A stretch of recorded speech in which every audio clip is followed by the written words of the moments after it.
Eu tenho o privilégio de estar ministrando a palavra do Senhor nessa noite, e a minha oração para Deus essa semana é para que eu consiga me esvaziar o suficiente de eu estar cheio dele, né? Para que eu possa ministrar essa palavra com entendimento, com sabedoria, com graça, com efetividade, amém? Mas eu quero pedir para você fazer uma oração comigo também. Coloca a mão no teu coração assim, aleluia, fala assim, Pai querido, fala comigo. Eu não vim aqui ficar horas apenas para perder tempo. Eu vim aqui para te ouvir. Então tenha liberdade de falar comigo, Senhor. Tenha liberdade de continuar falando comigo. Que esse ambiente seja tomado pelo teu Espírito e continue sendo tomado pelo teu Espírito. Que não hajam distrações, mas que a tua palavra seja poderosa neste lugar. Para a honra e glória do teu santo nome. Amém. Amém. Amém. Aleluia. Hoje eu quero falar sobre o maior inimigo de Deus. Você sabe quem é o maior inimigo de Deus? Sabe não? Não é o diabo. Acredita? Porque o diabo foi derrotado na cruz do Calvário, amém? Sabe qual é o maior inimigo de Deus? O orgulho do homem. É o orgulho do homem que é o maior inimigo de Deus. Mas eu não estou falando daquele orgulho bom, né? Já viu o orgulho bom? Eu tenho orgulho porque minhas filhas cantam no louvor. Porque elas oram, elas leem a Bíblia, elas fazem teatrinho. Não estou falando desse orgulho bom. Eu estou falando do orgulho ruim. E eu, lá em casa, falando com o Senhor, eu consegui mapear o orgulho ruim em mais ou menos 3 tipos de orgulho. O primeiro é a soberba. A arrogância, a altivez. Já viu aquela pessoa que acha mais dela do que Deus? O segundo tipo de orgulho é a dureza de coração. A pessoa é tão dura que ela não consegue ser transformada, ela não se permite ser transformada. Esse é um outro tipo de orgulho ruim. E o terceiro é a vontade de aparecer, de ser reconhecido, sabe? De falar em meu nome, de anunciarem. Então são 3 tipos de orgulho que em nome de Jesus nós vamos extirpar deste lugar, da nossa vida. Porém, a sociedade de hoje, ela é cheia de orgulho. 2 Timóteo, capítulo 3, verso 1, Paulo nos alertou sobre isso, né? Você pode colocar aí, irmão, no telão para a gente ler? A palavra de Deus diz assim, sabe, porém, isto, que nos últimos dias sobrevirão tempos trabalhosos. Pode passar. Eu botei só o verso 1, né? Agora eu te peguei. Perdão, irmão. Mas diz assim, aqui, deixa eu abrir aqui. Timóteo. Perdão, irmão. 2 Timóteo. 1, 2, 3, 1. Nos últimos dias sobrevirão tempos trabalhosos, porque haverá homens amantes de si mesmo. Olha o orgulho aí. Avarentos, presunçosos, soberbos, blasfemos, desobedientes de pai e mãe, ingratos, profanos, sem afeto natural, irreconciliáveis, caluniadores, incontinentes, cruéis, sem amor para com os bons, traidores, obstinados, orgulhosos, mais amigos dos deleites do que amigo de Deus, tendo aparência de piedade, mas negando a eficácia delas. Destes, afasta-te. Nos últimos dias, o orgulho aumentaria. Eu, que sou advogado, aliás, eu era, né? Eu não pago mais a OAB, eu suspendi. Um dos ambientes dessa sociedade que eu vejo mais altivez é um excesso de vaidade, é o ambiente jurídico, já reparou? Mas ele não fica muito longe do Congresso Nacional, já viu? Excelência para cá e excelência para lá. Mas o problema é que não fica só nesses lugares assim. Às vezes, a gente deixa entrar isso na nossa casa quando a gente não perdoa a esposa, quando a gente cobra muitos direitos. É porque eu tenho direitos. E aí você começa a deixar isso entrar na tua casa, porque você quer ser honrado. Às vezes, a gente deixa isso entrar na igreja. Muitas vezes, a gente vive querendo ser reconhecido. E quando isso acontece, é porque o orgulho entrou no nosso coração. Porque a honra é toda dele. E nós não fazemos isso para ser reconhecidos. Já viu quando Jesus falou, entra para o quarto. Quando jejuar, lava o rosto. Muitas vezes, como cristãos, a gente não faz o básico que é fazer as pazes. O orgulho não deixa a gente fazer as pazes. É o básico do cristianismo. E às vezes, o orgulho não deixa a gente fazer outras coisas grandes, como por exemplo o caso da Flor de Lis, né? Que aconteceu aí. Pastora, deputada, se achou no direito de matar o marido. Que orgulho é esse? Como pode? Orgulho é cruel. Eu já vi gente perder a família por conta do orgulho. Eu já vi ministérios serem destruídos por conta do orgulho. Por isso vim aqui hoje, certo de que eu preciso repreendê-lo. Amém, meus irmãos? Certo de que preciso ser usado na tua vida para acabar com ele. Porque deixa eu te falar uma coisa. Se tem uma coisa que pode acabar com o teu casamento, escute bem, não é o diabo, não são as pessoas, é o orgulho. Mas hoje o meu objetivo aqui é deixá-lo evidente, para que você possa repreendê-lo da sua vida. Para que isso não possa acontecer com você. Para que você possa seguir os passos de Jesus. Amém? Que foi o homem mais humilde que eu conheci. Meu Deus, ele não teve por usurpação ser igual a Deus. Ele é tremendo. Amém? Em nome de Jesus. E eu quero que você abra a tua Bíblia para a gente tirar princípios aqui no livro de 2 Reis, capítulo 5. 2 Reis, capítulo 5, vai aparecer lá no telão, mas eu quero que você abra a sua Bíblia, mesmo assim, para a gente ler juntos. Dentinho, está escuro aqui na Bíblia, tem jeito de ligar essas luzes aqui para mim, por favor? Só algumas aqui, só para...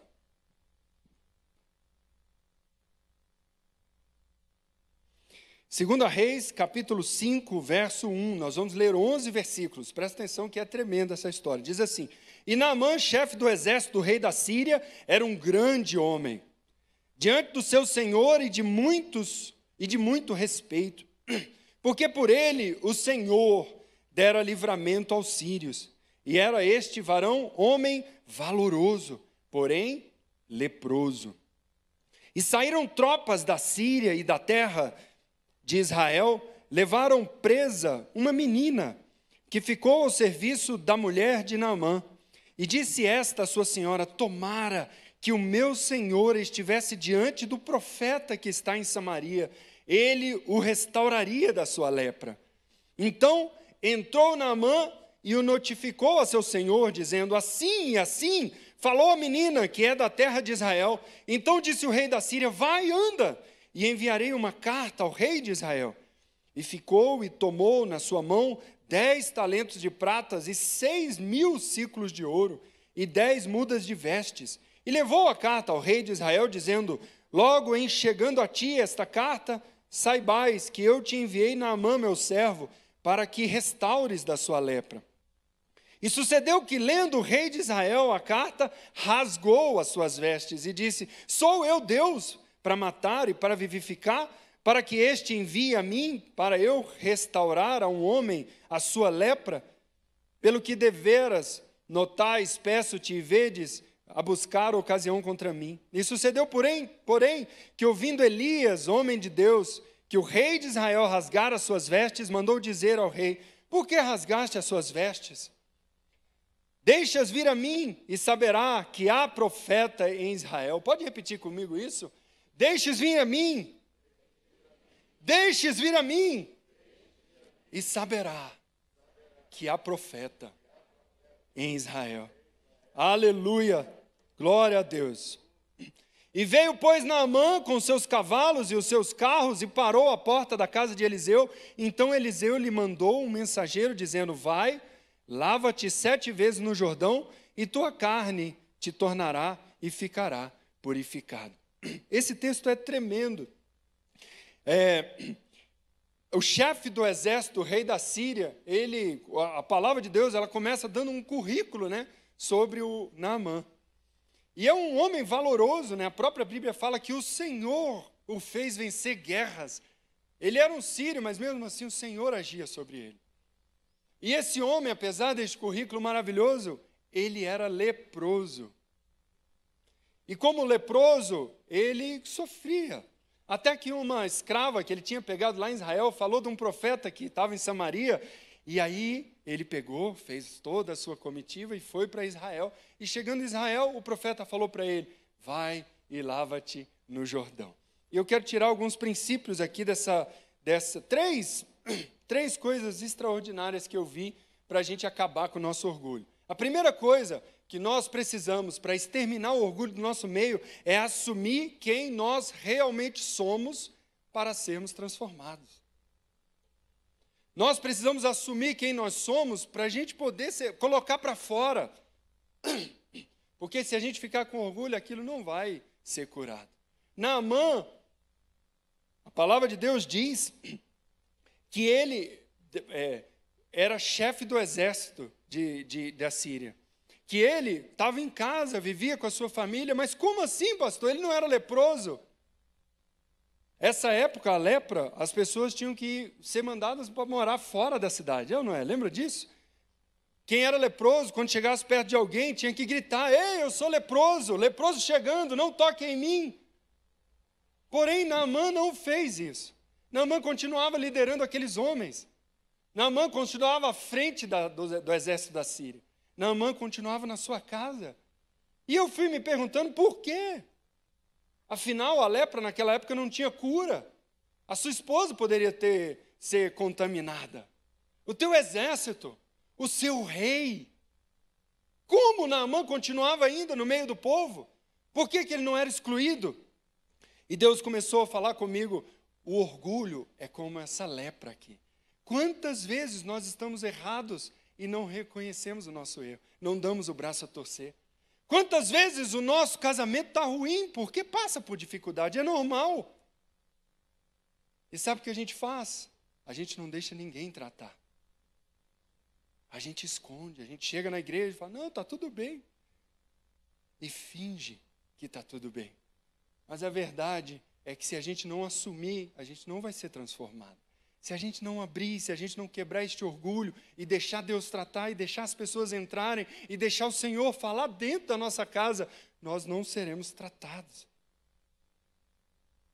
É como disse aqui no começo, essa é a única coisa que pode destruir a gente, o nosso próprio orgulho. É como uma lepra. Eu estava orando esses dias a esse respeito, Deus me mostrou uma mulher chorando debaixo do chuveiro. E eu imagino que é para esse momento aqui agora.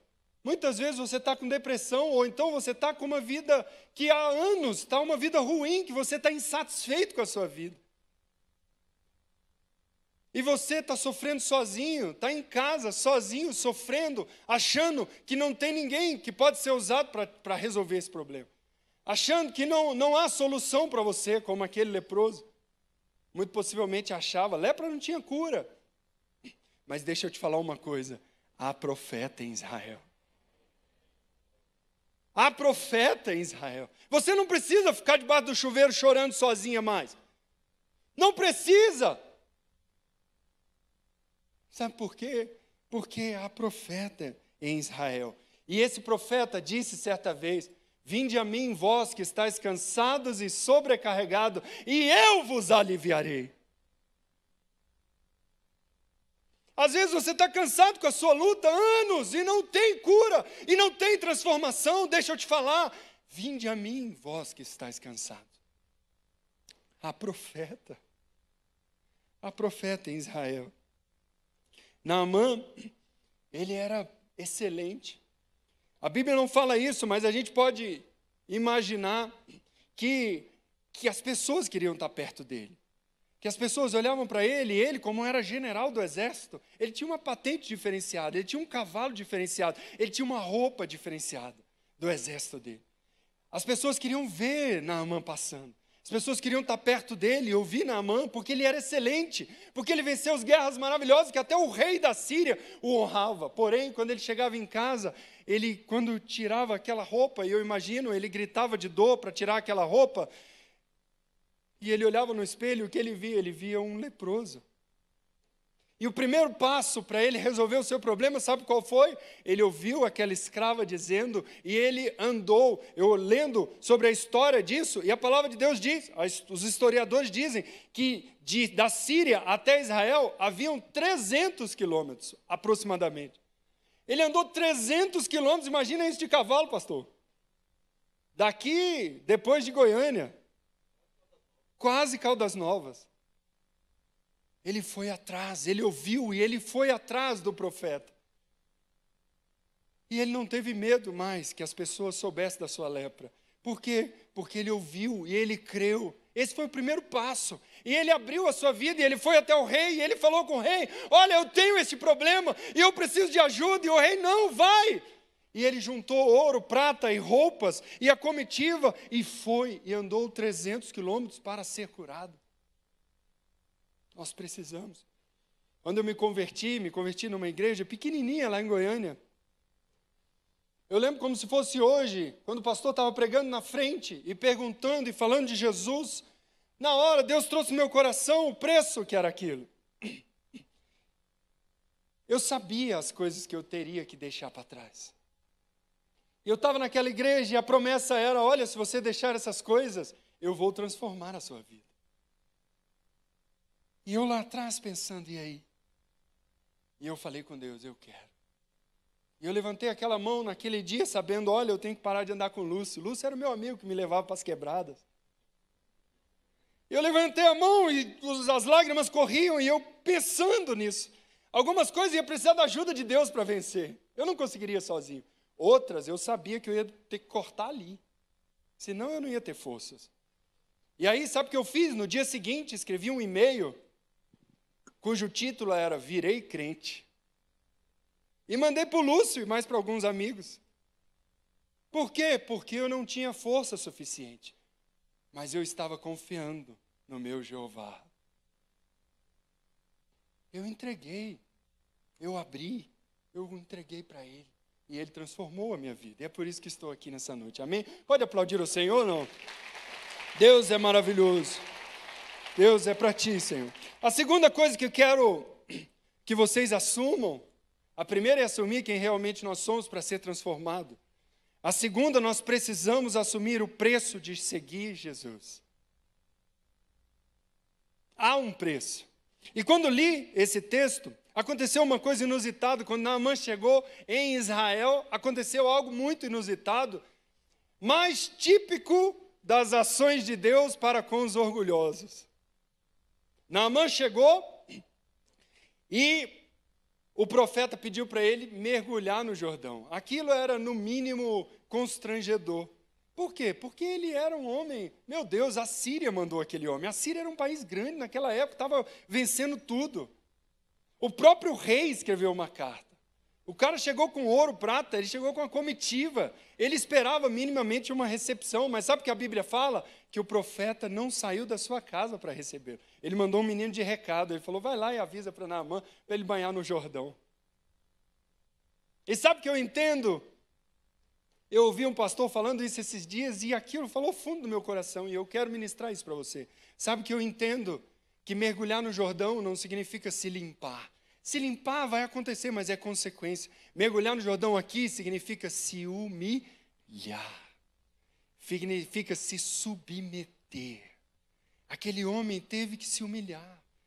Aquele homem teve que esquecer todos os rios que existem na Síria e ir lá no Jordão e mergulhar lá. Por quê? Porque apesar de toda a sabedoria que porventura a gente venha ter, ninguém pode impactar a Deus com a sua sabedoria. Porque Deus é o homem da sabedoria, é Ele que dá. Apesar da riqueza e do poder que a gente tenha, ninguém pode impactar a Deus com isso, porque Ele é dono do ouro e da prata. Então nós precisamos nos humilhar diante de Deus. E sabe o que é mais lindo? É é que Deus não quer nos humilhar, Ele não quer nos humilhar diante das pessoas. Não, não é isso. Deus não quer que o cavalo de Naamã tropece, ele caia e fique envergonhado na frente de todo mundo. Não, Deus não queria tirar o brilho de Naamã. Você vai ver lá na frente, depois que ele foi curado, ele continuou como general da Síria. Não, não era essa a proposta de Deus. Deus quer que ele se coloque numa posição de humilde diante do Senhor, porque essa é de fato a nossa posição diante de Deus. Que é Ele que sabe de todas as coisas. A gente às vezes vê meio nuviado, alguma coisa a gente entende, outras não, mas Deus, Ele sabe de todas as coisas. Por isso, mergulhar no Jordão era a única forma de curar a lepra de Naamã. Não tinha jeito de impor as mãos. Não, Deus não cura a lepra impondo as mãos. A Bíblia não fala de lepra como uma doença que você impõe as mãos e ora e ela é repreendida. Não. A Bíblia, quando fala de lepra, ela fala de algo espiritual. Para curar a lepra, a gente precisa mergulhar no Jordão. Eu trouxe um versículo, é Lucas, capítulo 18, verso 14. Tem muita gente que lê esse versículo, depois decora de maneira errada. Fala assim, os humilhados serão exaltados. Não, esse versículo não diz isso. Esse versículo não diz que os humilhados serão exaltados. Ele diz que aquele que se coloca na posição de humilde, ou seja, aquele que é grande, ele sabe quem ele é, mas ele se coloca numa posição de humilde. Esse será exaltado. Consegue perceber a diferença? Eu não tropecei e caí, passei vergonha diante das pessoas. Não foi forçado. Deus não pediu para Naamã e obrigou ele a mergulhar no Jordão. Não! Naamã era grande e ele continuaria sendo grande. Mas diante de Deus, ele se colocou numa posição de humilde. Porque ele não sabe de todas as coisas. O versículo diz, digo-vos que este desceu justificado para a sua casa. E não aquele, porque todo aquele que se exalta será humilhado. Mas o que se humilha será exaltado. Olha isso. Não é os humilhados serão exaltados. Aquele que se humilha, ele se humilhou porque ele quis. Aí há poder. Aí Deus vem com poder. E olha, deixa eu te falar uma coisa. Oportunidades não nos faltam para nos colocar na posição de humilde. Todos os dias, pode reparar, na sua vida, aparecem oportunidades para você ser humilde. Porque essa é a essência de Jesus, não é a sua. É de Jesus. Esses dias a gente estava indo para a fazenda, passar uma semana lá, e aí eu, na estrada, conversei com a minha esposa, amor, não vamos deixar as meninas lá não, né? Porque toda vez que chega lá, né, a meninada quer ficar na fazenda com a avó, não, amor, tem que estudar e tal. E a gente argumentou lá, beleza, não vamos deixar as meninas. Ela concordou comigo, a gente alinhou. Chegou na casa do avô e da avó, o que aconteceu? No segundo dia, a mulher veio para mim e falou, e aí, amor, vamos deixar? E aí naquela hora, veio um orgulho no meu coração, porque eu tinha alinhado, eu tinha falado que não. Então, aquela hora, meu irmão, veio aquele orgulho e eu falei, não, falei que não é não, acabou. E aí fiquei duro, meu irmão, terceiro dia, aí não era só a mulher, eram as crianças também, né? E aí, vai deixar? Aí no quarto dia, meu sogro virou, ei, deixa você ser avô. Meu irmão, no quinto dia eu tive que quebrar o orgulho. Por quê? Porque eu analisei, teve uma hora que eu sabia que eu estava errado. As meninas iam voltar, ia ficar indo para o ateliê da Aline, é ruim. Não, lá na fazenda, estavam aproveitando tanto, era só uma semana. Eu sabia, teve uma hora que eu sabia que eu estava errado, mas eu estava duro. Errado, mas não vai ficar. E aí eu tive que quebrar o orgulho, eu quebrei o orgulho. E voltei atrás e falei, não, pode ficar. Então tá. Não dói. E mais, vem poder. Você vê o tanto de beijo que eu recebi, irmão? Toda vez que você obedece a Deus, vem poder. É maravilhoso. Porque Ele quer fazer, Ele tem planos maravilhosos. O Senhor é que sabe. Eu é que sei os planos que tenho a vosso respeito. De paz. Mas o orgulho nos impede de receber.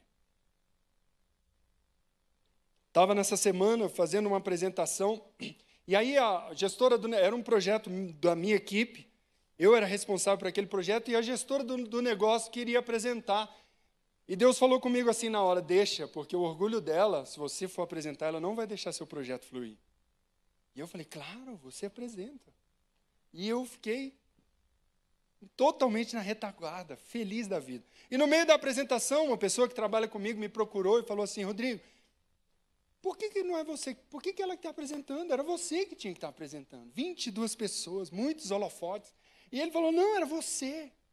E eu pude ministrar na vida dele. Falei: olha, se fosse eu, eles não deixariam o nosso projeto fluir. O orgulho deles não deixaria. Então, nós não precisamos aparecer. Sabe por quê? Porque Deus é justo. Deixa eu te ensinar uma coisa. A justiça de Deus muitas vezes não é igual à nossa justiça. Muitas vezes a gente fica injuriado, mas isso é injusto, pastor. E aí a gente quer agir, mas deixa eu te falar, a justiça de Deus ela é diferente da nossa. Olha, Davi não matou Saul, lembra disso? Por que ele não matou Saul? Por quê? Porque era injusto. Olha o que Saul estava fazendo. Porque Saul era ungido de Deus. E Davi, sabendo que Deus é justo, esperou para que Deus pudesse fazer justiça na hora dele. Não tem coisa mais tremenda do que isso. É quando nós acreditamos na justiça de Deus. Então, todas as vezes que você sofrer uma injustiça, lembre-se, Deus é justo, Ele ama a justiça. Só que a justiça dele, muitas vezes, não é da sua hora e não é do seu jeito. Então, se humilhe, se sujeite, espere a justiça do Senhor. Amém? Quantos podem aplaudir ao Senhor? Deus é lindo e é maravilhoso. Então, quando a gente nos deixa tratar, ao invés de se ofender, a gente está mergulhando no Jordão.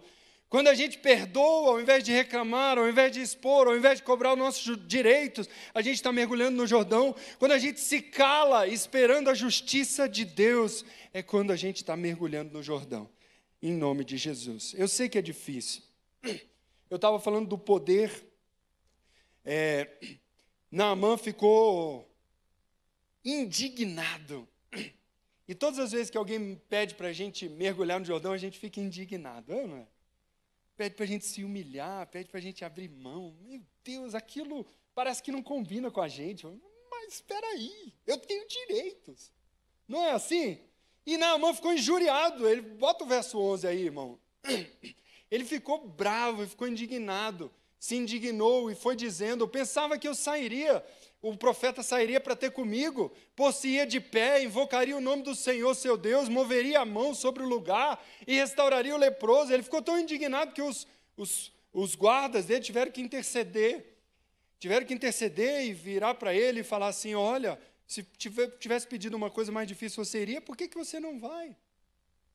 E aí vem o versículo 14, quando Naamã se humilhou, então desceu e mergulhou no Jordão 7 vezes, consoante a palavra do homem de Deus, e a sua carne se tornou como a carne de uma... Olha que poder tremendo. E Deus falou comigo: Rodrigo, todas as vezes que vocês me obedecerem, virá poder sobre a sua vida. Todas as vezes que você se colocar, porque Deus, ele rejeita o soberbo, mas Ele dá graça aos humildes.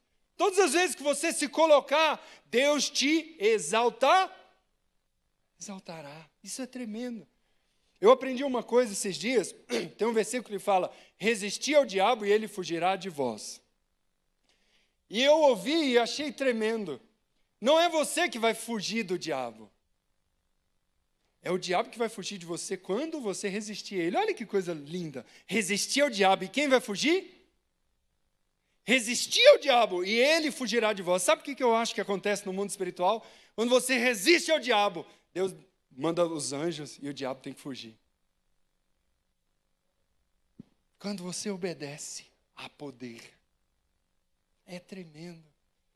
É tremendo. É tremendo. Uma vez, uma chefe minha me humilhou. E eu gosto muito dessa história, eu já contei aqui alguma vez. Mas foi uma humilhação muito feia e eu saí muito ofendido. E eu lembro como se fosse hoje, entrei no carro, uma injustiça tremenda. E eu, dentro do carro, fiquei maquinando as coisas que eu falaria para ela no outro dia, as coisas que eu ia fazer. E eu não vou entregar mais aquilo, e eu vou fazer isso, eu vou fazer aquilo outro. E no meio da minha discussão comigo mesmo, Deus entrou naquele carro e falou assim para mim: perdoa. Só que eu estava tão indignado, que quando ele falou, aquilo me veio foi frontal, assim, sabe? Eu queria fazer e eu comecei a chorar, porque é impossível perdoar. E eu comecei a chorar na presença de Deus e falar para Deus: Senhor, é impossível eu perdoar. E Deus começou a falar no meu coração: perdoa, perdoa. E Deus trouxe na minha mente: você vai perdoar. E quando você perdoar e chegar lá amanhã, sabe o que vai acontecer? Você vai lembrar de tudo que ela fez, mas você não vai poder jogar na cara dela. E naquela hora, aos prantos e olhando para o Senhor, eu perdoei. E eu falei: eu perdoo. E eu declaro, Senhor, pela tua força, que eu não vou nunca mais lembrar ela disso. E se amanhã ela fizer de novo, vai ser como se fosse a primeira vez. E aquilo, meu irmão, na hora foi difícil. Mas depois, quando eu saí dali, e eu chorava na presença de Deus, e cheguei no outro dia, aquela mulher me olhava e a coisa mudou entre nós. Ela começou a me tratar como filho, e ela me fez crescer na Caixa Econômica. Olha que coisa linda. Ela me valorizou, e ela era uma mulher de cargo muito alto lá, e ela começou a falar de mim, e eu comecei a crescer lá. Porque eu obedeci, e veio o poder. Porque eu é que sei os pensamentos que tenho a vosso respeito, e são de paz. E se eu não tivesse perdoado? E se eu tivesse sido duro? E se Naamã tivesse sido duro? Olha quantas oportunidades nós teríamos perdido. Por isso que Jesus fala que é como uma semente caindo na terra. Se ela ficar dura, se ela não morrer, ela fica só. Mas se ela morrer, nasce de dentro dela uma arvorezinha pequenininha que vai crescendo, crescendo, e vai crescendo e torna fruto, e aquilo, meu irmão, dá tanto fruto. E é isso que acontece na nossa vida quando nós morremos para nós mesmos. Amém? Há poder. Aleluia. Glória a Deus. Eu queria terminar esse ponto falando de Jesus. Jesus é lindo, não é? Filipenses diz que ele se esvaziou a si mesmo.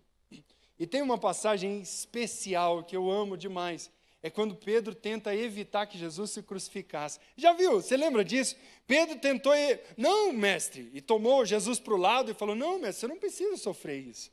E começou a explicar para Jesus, e a palavra de Deus diz que Pedro foi numa toada tão forte que ele começou a repreender Jesus. Senhor, mas o senhor não vai passar por isso de jeito nenhum. E diz que Jesus virou para Pedro, chegou para trás e falou: arreda-te de mim, Satanás, porque não entendes das coisas de Deus, só das coisas do homem. Lembra disso? Pedro tentando evitar que Jesus fosse para a cruz. Deixa eu te dizer, depois dessa história, Jesus virou para os discípulos e falou assim: se alguém quiser me seguir, negue-se a si mesmo, tome a sua cruz e siga-me. E deixa eu complementar com outro versículo. Se alguém quiser salvar a sua vida, ficar com as suas coisas, com a sua sabedoria, perderá a sua vida.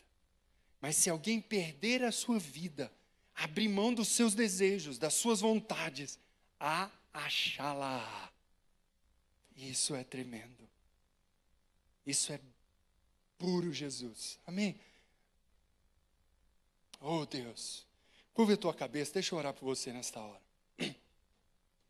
Pai, eu sei que há pessoas aqui que querem se entregar a Ti, mas estão com medo. Eu quero pedir em nome de Jesus que o Senhor derrame o Teu poder nesta hora para quebrar todo o orgulho e toda dúvida em nome de Jesus.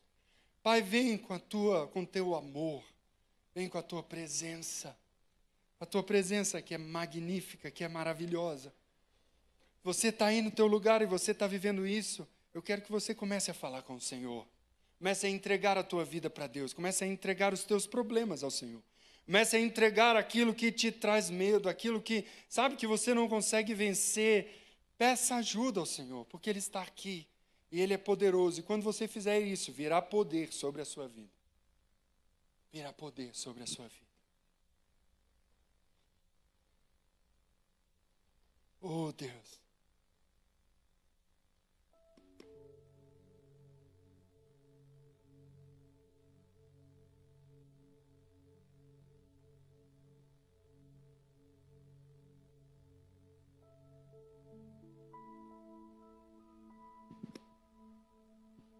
Tem uma música que a gente canta aqui na igreja que diz: lamento por viver tanto tempo com o coração duro.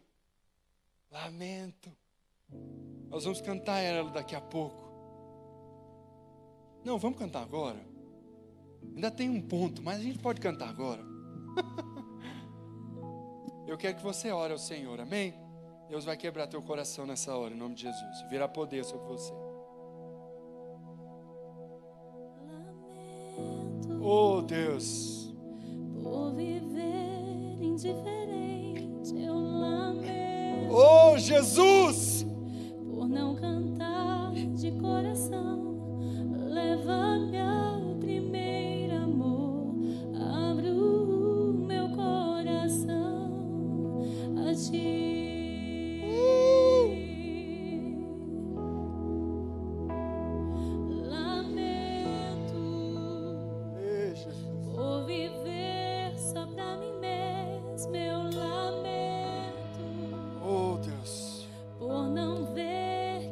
Sustento, leva-me ao primeiro amor.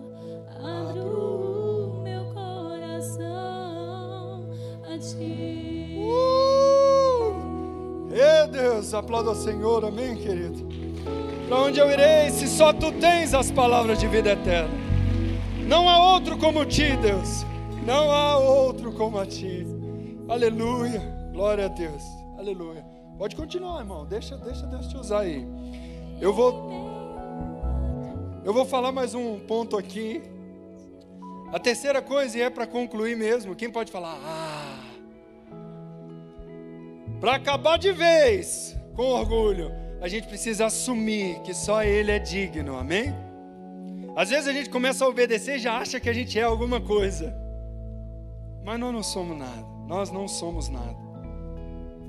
Deus, Ele me mostrou algo aqui nesse texto que eu acho que foi para esse ponto. Ele falou assim, olha, Rodrigo, Deus usou um sírio. Deus fazia um sírio vencer as suas guerras. Olha que coisa mais.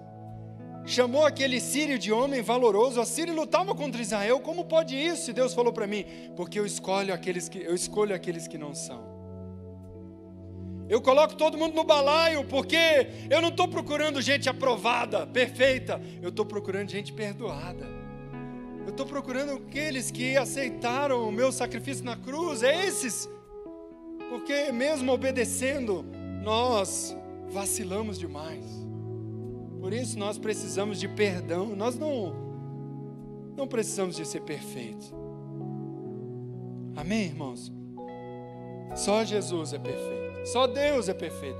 E Ele é tão perfeito que Ele olhou para aquele sírio na guerra contra Israel e Ele pensou, Deus pensando, eu vou colocar uma menininha aqui para Ele levar, achando que vai ajudar a mulher dele nos afazeres da casa. Mas na verdade, quando Naamã estava indo com aquela escrava para a casa dele, Deus já estava trazendo a cura. E deixa eu te falar uma coisa, antes mesmo de você vir para a igreja, Deus já estava planejando você neste lugar. Antes mesmo de você vir para a igreja, antes mesmo de você se quebrar, Deus já estava olhando para você e falando, eu salvarei, eu transformarei, eu farei na vida dele. Porque esse é o nosso Deus, é Ele que é perfeito, nós não somos. Nós não somos. Gálatas 6,14, Paulo fala algo tremendo, ele diz assim, mas longe de mim esteja gloriar-me, senão na cruz do nosso Senhor Jesus Cristo, o qual o mundo está crucificado para mim e eu para o mundo. Você quer se gloriar? Glorie-se na cruz de Cristo. Você quer se gloriar? Olha assim, oh Deus, eu sou perdoado por tua cruz e por isso eu tenho acesso. Eu quero contar duas coisas para eu encerrar. E aí eu quero perguntar para você se você quer aceitar Jesus nessa noite. Amém? Eu não posso deixar de te dar essa oportunidade. E aqueles que quiserem, a tua decisão será assim, Pai, eu quero ser transformado. Eu quero quebrar essa pessoa e eu quero ser transformado, quero ser melhorado. Amém? Mas antes deixa eu te contar duas coisas. Primeiro, o profeta Eliseu. Eu vinha lendo 2 Reis desde o início. E eu estava impressionado com a quantidade de milagres que esse homem estava fazendo. Tem capítulos ali que ele faz 4, 5 milagres, multiplica pão, ele faz um monte, ressuscita mortos. É um homem tremendo. E quando chega nesse texto, sabe o que acontece no final? Ele não vai se aparecer. Ele nem saiu da sua casa para encontrar o honrado general da Síria. Ele mandou um menino de recado. E depois, quando Naamã vai lá, mergulha no rio e volta com pele de neném, e aí Naamã volta glorificando a Deus e doido para abençoar o profeta, e ele chega e com aquele tanto de ouro e prata e roupas, e vira para o profeta e fala: eu quero te abençoar. E o profeta olha para ele e fala: eu não aceitarei nada, porque a glória é de Deus. Eliseu glorificou a Deus de uma maneira extraordinária, e eu fiquei olhando aquilo e falei: meu Deus, a glória é de Deus. Não somos nós que vamos consertar o nosso casamento, amém? Nós só vamos morrer, só vamos esvaziar, e Deus é que vai fazer tudo. Não sou eu, não é você que vai vencer este pecado. Nós só vamos acreditar nele e confiar e clamar, e na hora que vier a tentação, a gente vai fechar os olhos e dizer: Senhor, eu escolho a Ti. Eu estou morrendo de vontade de fazer isso, mas eu escolho a Ti.